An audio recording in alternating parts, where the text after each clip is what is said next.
నమస్తే, welcome to Andhraprabha. నేను లక్ష్మి. రాజకీయాల్లో ప్రత్యర్థులే కాదు, ఒక్కోసారి టెక్నాలజీ కూడా పెద్ద తలనొప్పిగా మారుతుంది. దీనికి పర్ఫెక్ట్ ఎగ్జాంపులే ఇప్పుడు మనం చెప్పుకోబోయే విషయం. గుట్టుగా సాగిందనుకున్న ఓ ప్రేమ కథ చివరికి బ్యాంక్ స్టేట్మెంట్ వల్ల బయటపడిందట. అది కూడా మామూలుగా కాదు, ఏకంగా ఇంట్లోనే అసలు విచారణ మొదలయ్యే పరిస్థితి వచ్చిందట. లేటు వయసులో లవ్ ట్రాక్ ఎక్కిన ఓ ప్రజాప్రతినిధి వ్యవహారం ఇప్పుడు పొలిటికల్ సర్కిల్స్ లో హాట్ టాపిక్ గా మారింది. అసలు ఈ ప్రేమ కథ ఏంటి? బ్యాంక్ స్టేట్మెంట్ లో ఏం బయటపడింది? ఇంట్లో ఇంతకీ ఏం జరిగింది? తెలియాలంటే ఈ స్టోరీ చూడాల్సిందే.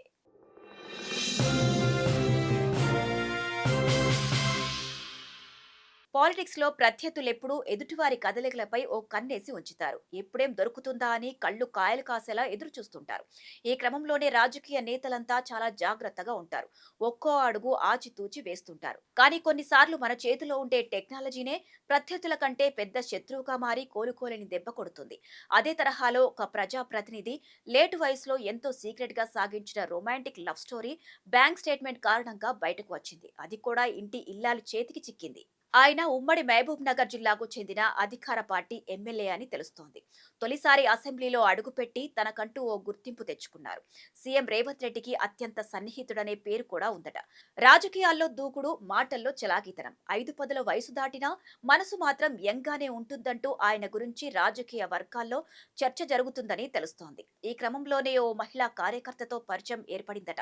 మొదట పరిచయం, ఆ తర్వాత స్నేహం, చివరకు ఆ స్నేహం కాస్త ప్రేమగా మారిందన్న గుసగుసలు ఇప్పుడు పొలిటికల్ సర్కిల్స్ లో వినిపిస్తున్నాయి. ఈ క్రమంలోనే అసలు వీరిద్దరి మధ్య ఏం జరిగింది, ఈ కథ ఎక్కడ మొదలైంది అన్నదే ఇప్పుడు హాట్ టాపిక్ గా మారింది.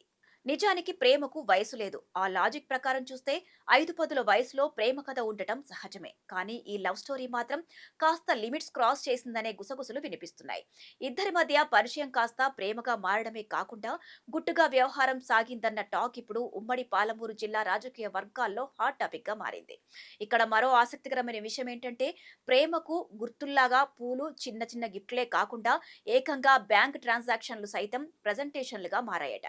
ప్రియురాలి కోరిక మేరకు ఆ లీడర్ ప్రతి నెల ₹1,00,000 ఆమె బ్యాంకు ఖాతాలో జమ చేసేవారట.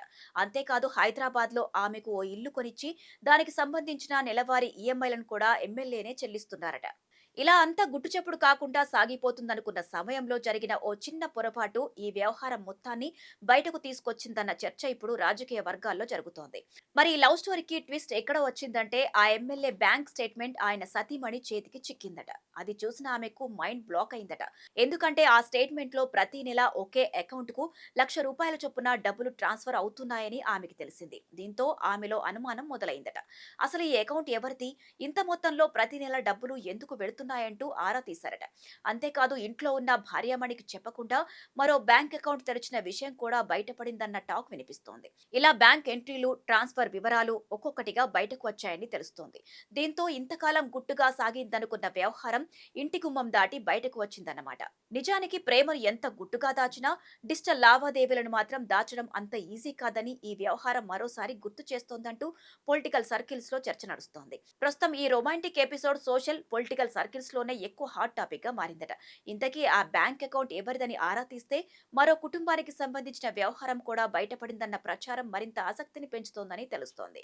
ఏది ఏమైనా గుట్టుగా సాగిందనుకున్న ఈ ప్రేమ కథ చివరికి బ్యాంక్ స్టేట్మెంట్ పుణ్యమా అని ఇంటి గుమ్మం దాటి బయటకు వచ్చిందన్న ప్రచారం ఇప్పుడు పొలిటికల్ సర్కిల్స్ లో హాట్ టాపిక్ గా మారింది. అసలు ఈ వ్యవహారంలో ఎంత నిజముంది, బ్యాంక్ ట్రాన్సాక్షన్ల వెనుక అసలు కథేంటి అనేది మాత్రం సంబంధిత వ్యక్తులకే తెలియాలి. కానీ రాజకీయాల్లో ప్రత్యర్థుల కదలికలపై ఓ కన్నేసి ఉంచే నేతలకు ఒక్కోసారి మన చేతిలో ఉన్న టెక్నాలజీనే ఊహించని చిక్కుల్లో పడేస్తుందన్న చర్చ మాత్రం జోరుగా సాగుతోంది. మొత్తానికి గుట్టుగా ఉంచాలనుకున్న లవ్ స్టోరీ బ్యాంక్ లావాదేవీలతో బయటకు వచ్చి ఇప్పుడు political talk of the town గా మారిందని తెలుస్తోంది.